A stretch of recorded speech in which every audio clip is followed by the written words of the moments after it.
शांत हो जाइए।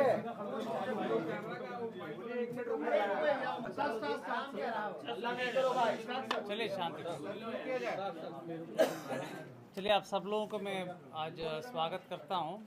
जैसे आप लोगों को जानकारी होगी, जो घटना मोकामा विधानसभा क्षेत्र में हुआ है उसको जिला प्रशासन और पुलिस ने काफ़ी अति गंभीरता से लिया है। गंभीरता से लेते हुए पूरी घटना का छानबीन भी पुलिस द्वारा पुलिसी कार्रवाई के तहत की जा रही है। कांड दर्ज हुआ है और पुलिसी कार्रवाई अलग से चल रही है। हम लोग इस घटना को बहुत ही सीरियसली देख रहे हैं और घटना के बाद काफ़ी हम लोगों ने कार्रवाई की है।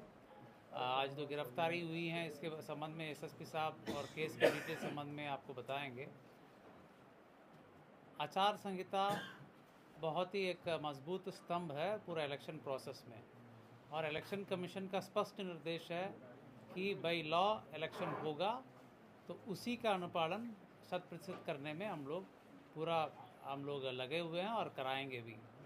कोई भी असामाजिक तत्व किसी भी प्रकार की प्रयास करेगा कानून तोड़ने का, आचार संहिता तोड़ने का या किसी भी प्रकार की इन्फ्लुएंस करने का कोशिश करेगा तो उनके विरुद्ध कठोरतम कार्रवाई की जाएगी। हम लोग 100% आर्म्स डिपोजिशन करने के लिए आदेश दिए हैं और लगातार जल्द से जल्द जितने भी लीगल आर्म्स हैं वो भी डिपॉजिट हो जाएंगे। चेकिंग पॉइंट्स हर विधानसभा में 50 के ऊपर पॉइंट्स बनाने के लिए निर्देश दिया गया है, जिसमें सीएपीएफ के माध्यम से भी चेकिंग कराई जाएगी। सेजर पूरे राज्य में पटना जिला में सबसे ज़्यादा सेजर अभी तक का हुआ है। लगातार सीएपीएफ सक्रिय हैं और पर्याप्त मात्रा में सीएपीएफ की बल उपलब्ध है। वो पुलिस बल और मजिस्ट्रेट के साथ लगातार चेकिंग की कार्रवाई लगातार कर रहे हैं और सेजर भी कर रहे हैं। आचार संहिता के संबंध में सभी पदाधिकारियों को पुनः निर्देश दिया गया कि किसी भी प्रकार के अगर उल्लंघन होगा उनके विरुद्ध कठोरतम कार्रवाई किया जाना है।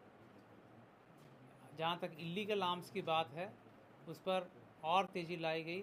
जहाँ जहाँ आवश्यकता हो सीएपीएफ को भी यूज़ करके उसमें छापामारी की जा रही है, और जहाँ पर भी ऐसे सूचना मिलेगी वहाँ पर हम लोग छापामारी करके कांड भी दर्ज करेंगे, उक्त असामाजिक तत्वों को जेल भेजने का काम भी करेंगे।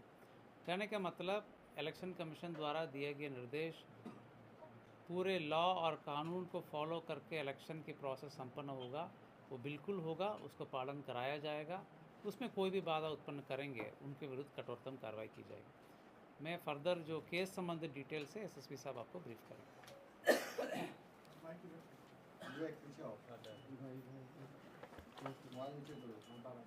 आप लोग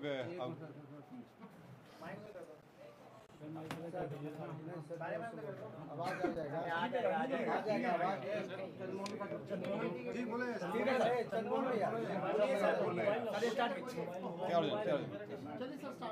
सर स्टार्ट कीजिए।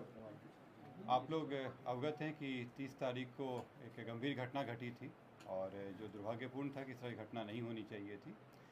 इस घटना में जो तारतर गांव है उसके समीप में दो पक्षों जो वहाँ प्रत्याशी थे वो उन दोनों के काफिला आ रहा था और उन दोनों के बीच पक्षों में झड़प हुई और झड़प में पथराव हुआ, लोग घायल हुए और उसके बाद एक शव बरामद हुआ।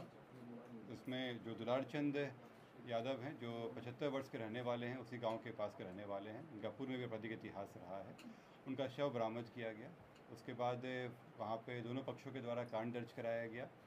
कांड दर्ज होने के बाद अनुसंधान प्रारंभ किया गया। पुलिस घटना की सूचना मिलते ही तुरंत पहुंची थी वहाँ पे और वहाँ से साक्ष्य भी इकट्ठे किए गए।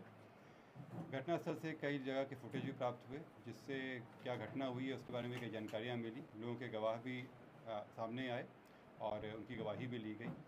साथ ही कल मृतक का पोस्टमार्टम कराया गया, उससे भी हम लोगों को अहम सुराग मिले। जो अभी तक के अनुसंधान में आया उसमें उससे प्रतीत हुआ कि ये जो घटना हुई है ये आदर्श संहिता का उल्लंघन भी हुआ है। इसमें ये एक गंभीर मामला भी था।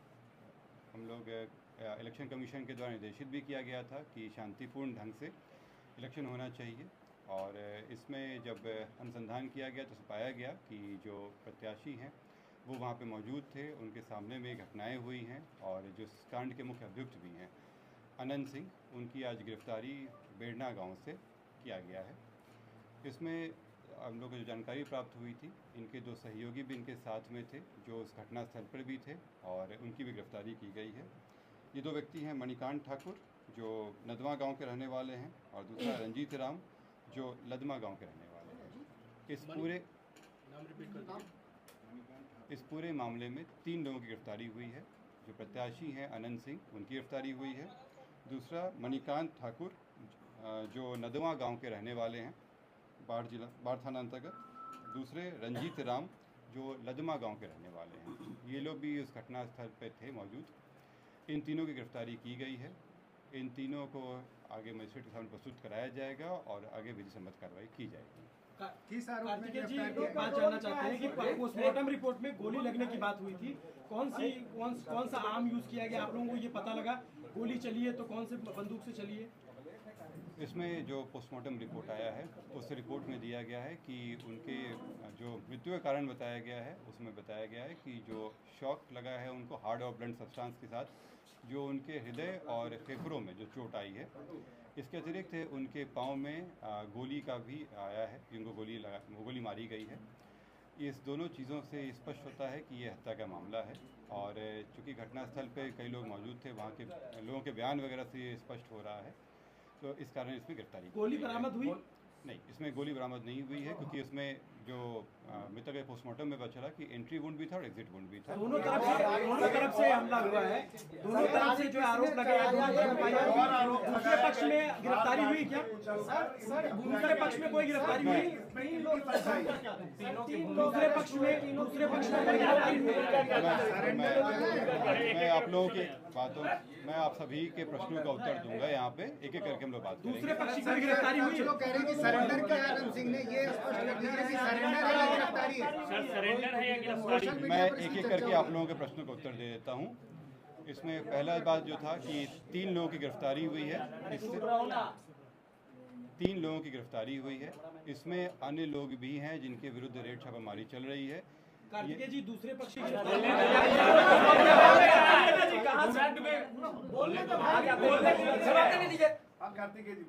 उधर से आके चिल्ला। मैं फिर से रिपीट कर दे रहा हूँ। इस मामले में अभी तक 3 गिरफ्तारियां हुई हैं। इसमें अन्य लोग भी हैं जिनकी गिरफ्तारियों के लिए रेड छापामारी चल रही है। जल्द ही उनको भी गिरफ्तार किया जाएगा। इसमें अनुसंधान जो CID के द्वारा भी शुरू किया गया है, CID की एक टीम भी बनाई गई है जो इस पूरे मामले पे अनुसंधान साथ में करते रहेगी और हम लोगों को सहयोग भी देगी। जो अग्रतर अनुसंधान में आएगा उससे भी आप लोग को अवगत कराया जाएगा। जो आप लोग द्वारा प्रश्न किया गया था कि दूसरे पक्ष पे क्या कार्रवाई हुई, तो आप लोगों को अवगत करा दें कि इसमें इस पूरे घटनाक्रम में कई चीज़ें हुई हैं। पहला कि जो आपस में जो दोनों पक्षों के बीच में मारपीट की घटना हुई थी, पत्थरबाजी हुई थी, उसका कारण दर्ज कराया गया है। पुलिस को जब जानकारी मिली थी कि इस तरह की चीज़ें हो रही हैं, उसका भी केस दर्ज कराया गया। इसके अतिरिक्त जो गाड़ियों का काफिला था उस आदर्श आचार संहिता का उल्लंघन था, उसका भी कारण दर्ज कराया गया है।